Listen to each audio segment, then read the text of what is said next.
Hello, student of class 10. I think in the previous video we have already learned about the ethnic composition of Belgium and Sri Lanka. Then we have already known about the importance of majoritarianism in the case of Sri Lanka. And after that you have already learned about the differences which has been created regarding majoritarianism in Sri Lanka. Okay, so after that we have learned very important for Belgian model in Belgium, and we even try to make you understand about what we learned from the two stories of Belgium as well as Sri Lanka in the concept of power sharing. Clear? So today we are going to learn about very important why power sharing is desirable. Clear? Now two different sets of reasons can be given in favor of power sharing. Clear? Number one, power sharing is good. Why? It's a question. Because it helps to reduce the possibility of conflict. You know what is a conflict? Clear? So, reduce the possibility of conflict between the social groups. Clear? If the power have been given equally, then there will be no conflict at all. Clear? So, since social conflict often leads to what? Violence. Clear? And political instability. So, power sharing is a very good way to ensure the stability of the political order. Clear? Next one, there is a second moral value, deeper reason why power sharing is desirable. Power sharing is the very spirit of the democracy. It is the soul of a democracy. A democratic rule involves power sharing with those affected by its exercise. Exercise means here administration, and who have to live with that effect. Clear? So people have a right to be considered on how they are to be governed, how they need to be governed and by whom. So a legitimate government is one where citizens through participations acquire a stake in the system. So let us call the first set of a reason prudential and the second one as the moral. Clear? So prudential reason what? Stress that power sharing will bring out better outcomes. And moral reason emphasizes what? That power sharing is very, very valuable. Clear?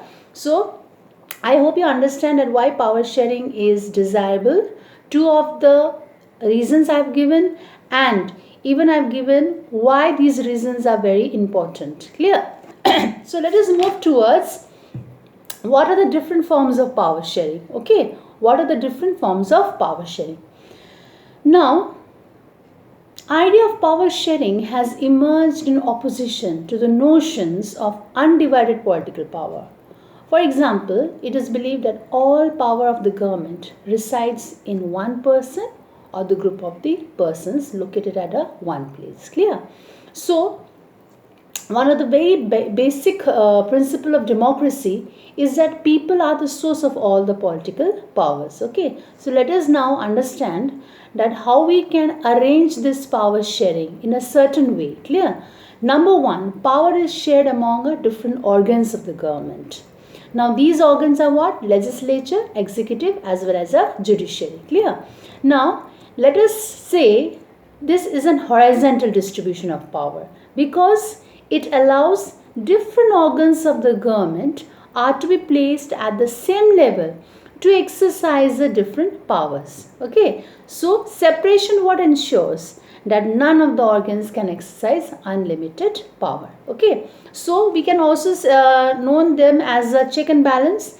Each organ that checks the others. So this result is what? The balance of power among the various institutions. Clear? Just try to understand among different organs of the government means what? Legislature, executive and judiciary in a proportionate horizontal distribution of power sharing. Three of them are dependent upon each other and three of them they can each check each other's balance and power. So this is how the balance are to be maintained. Now number two, power can be shared among a government at a different levels. How? Now central and entire government of the country are at the provincial or regional. Now the government which looks after the entire country, it is known as a federal government. Now we also refer to as a central government or a union government. Clear? Now, government at the provincial or the regional level, they have been signified in a different name. In India, we call them as a state government. Clear? Now, there are many other countries where you can find there is no provincial or a state government. Okay, so in India, you can find out that these powers have been divided into three levels of government. One is the government which looks after the entire country is known as the central government or the union government. The government which looks after the different regions, different states, they are known as the state government. And the government which looks after the municipalities, panchayats, they are known as a local self-government. These three types of government, they look after their own individual prospect. Clear? Next one is, power may also be shared among different social groups. Regarding what? Religious ways as well as the linguistic ways. You know what is a linguistic? Linguistic means the language. Community government in Belgium. In the previous video, I have told you it is one of the very good example in this arrangement. Now, in some countries, there are the constitutional as well as the legal arrangements whereby socially weaker sections and women are represented in the legislatures and administrations. Clear? So, this type of arrangement means what?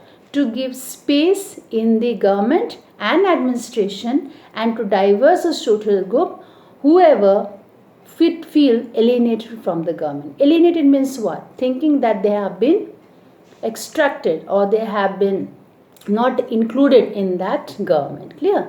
Next one, number 4, power sharing arrangement. We can also see in the way of political parties, pressure groups as well as a movement. What they do? They control these citizens. They control the power. Okay. So in a democracy, what you can find? Citizens must have the freedom. For what? To choose different contenders, different individuals for power. So this takes a lot of competitions among different parties. So such competition, what ensures? That power does not remain in one hand. So what we need to do, if we have to run the government, it makes sure that the power is shared among different political parties which represent different ideologies and social groups. Clear?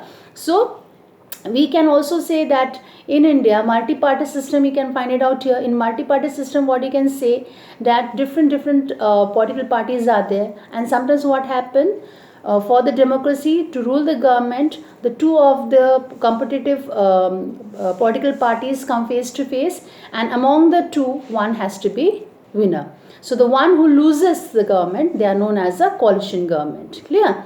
And these coalition government can already be arise by the help of the other political parties. Clear, children?